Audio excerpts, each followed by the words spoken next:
आंनो नांगौ सासे आंगो लोगो जाय सुखु दुखुआव बाहागो लायो, जायनि गोसोआ दैमुनि दै बायदि गोजों।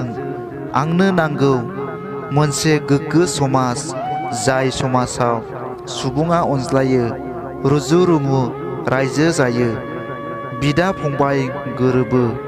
आंनो नांगौ मोनसे थासारि, जाय थासारिया बेसेबा गोजोन, जेराव थानाय नङा मुगैनाय, सुसिनाय, नेवसिनाय, हिंसायारि जाथाय एबा फोजोबस्रांनाय। आंनो नांगौ मोनसे रायजो जेराव थानाय नङा हारि हारिसानि दाङाबाजि, जेराव दं बयहाबो समान मोनथाय। आंनो नांगौ दरसे फैलाव हादर, जेराव दं थार न्याय आरो गोग्गो खुंथाय, जाय हादरनि बिखायाव उदांस्रिनि फिरफिलाया अरायबो गोजोनै मोसाग्लाङो।